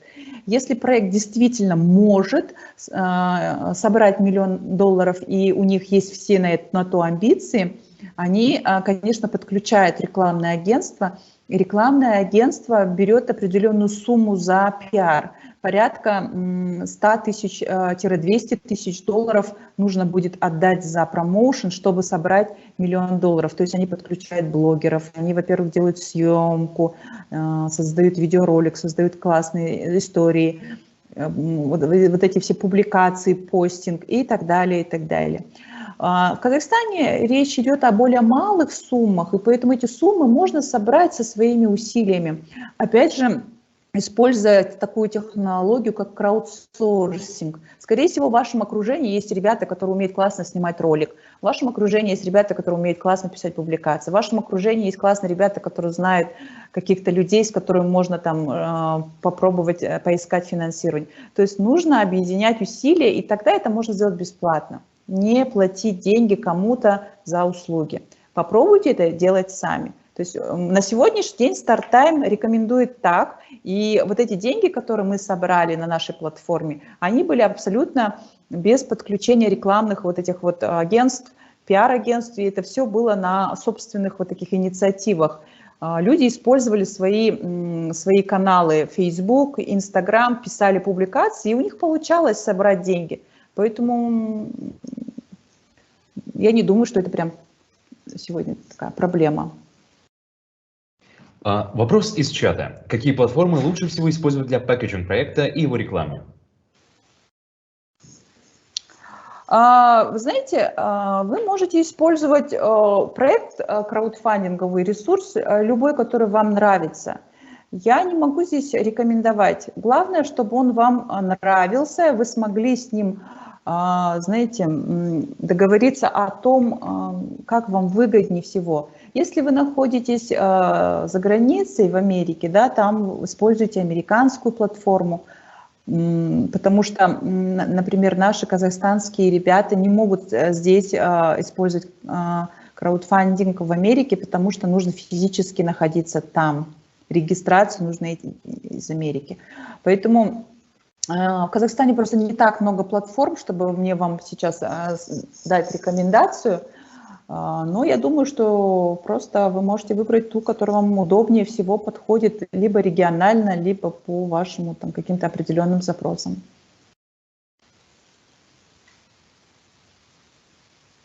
И последний на сегодня вопрос. Сколько проектов и стартап-идей получили поддержку на вашей площадке?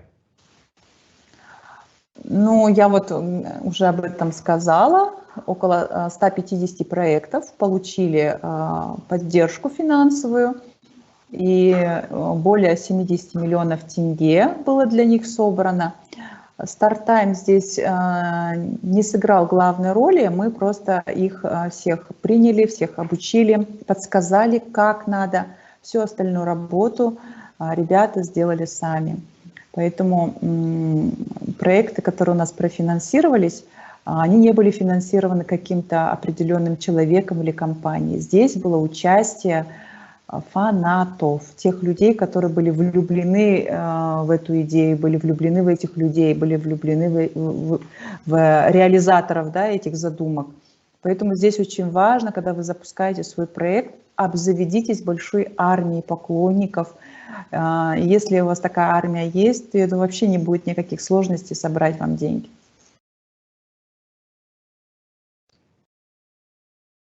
Спасибо за ответ. Теперь следующий вопрос задает учитель. Я подталкиваю своих детей к публикации на странице, которую я создала для продвижения эко-мышления. Не будет ли это корыстным, если я начну заниматься краудфандингом? Спрашивает. Абсолютно это не будет корыстным. Мы поддерживаем любые начинания, пусть это будут педагоги, пусть это будут школьники, студенты, инициативы, инфлюенсеры. Мы поддерживаем всех, кто... У нас есть своя миссия. Мы поддерживаем благотворительные, социальные, коммерческие проекты, если они имеют основу улучшения жизни казахстанцев. Вот. Если ваш проект как-то помогает казахстанцам улучшать их жизнь, благосостояние, да, мы с удовольствием вам скажем «да». И здесь нет ничего корыстного. Вы же не улучшаете свое домохозяйство, свое личное. Вот когда к нам приходят проекты, которые с личными интересами, которые улучшают свое хозяйство, свою жизнь и быт, мы говорим: слушайте, ребята, вам надо идти в банк, просить кредит и реализовывайте свои задумки, потому что она касается только вас лично. Ну, что он хочет телевизор, например, купить или автомобиль. Это никак не влияет на улучшение жизни общества и людей. А если же ваш проект как-то меняет жизнь общества в лучшую сторону, то, как говорится, welcome.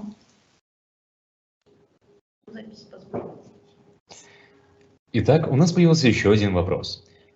Что самое главное при переходе стартапа из этапа МВП к масштабированию?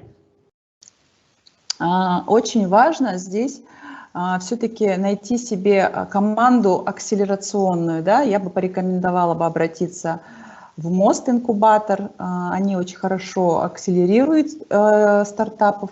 И там же вы можете уже выйти на инвесторов, которые помогут вам дать тот денежный пул для масштабизации. Поэтому краудфандинг – это начальный этап, это ползунки. Да? Сначала мы слышим глаз народа, слышим, как народ на нас реагирует. Если мы классно собрали деньги, мы можем пойти в акселерацию. После акселерации мы уже можем делать выход, планировать выход на на масштабизацию через инвесторов. Поэтому я вот такой путь рекомендую.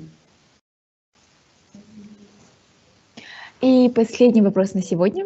Какие легальные вопросы могут возникнуть при получении денег и на других стадиях краудфандинга? Легальные вопросы, значит, деньги собираются на ТОО краудфандинговых платформ. Для этого вы должны быть юрлицом, но это не обязательно. Здесь речь лишь стоит о выплате налогов. То есть если вы ИП, то деньги, которые вам переведет краудфандинговая платформа, вы пойдете как ИПшник, заплатите налог, там 3%. Если вы ТОО, то там 12% и может в конце года КПН. То есть если вы там НДСник. А если вы физлицо, то у вас самый большой налог, это 10%. Ну, почему не самый, конечно, большой, самый большой у ТОшников, но если вы были бы ИПшником, вы бы заплатили намного меньше. Поэтому вот о легальности, легально важно заплатить налог, да, а дальше уже используйте свои средства по назначению.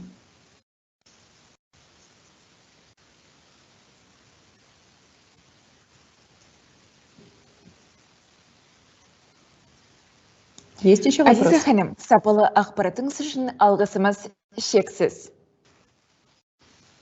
Рахмет сіздерге. Спасибо, что пригласили. Очень рада. Спасибо большое нашим сегодняшним спикерам, что посетили церемонию открытия сети эко-клубов. На этом сегодняшнее мероприятие заканчивается. Ждем вас завтра, ведь мы обещаем еще более увлекательные, информативные экологические сессии от спикеров. Ертеңгі күні кездескенше. Қош, сау болыңыздар, достар.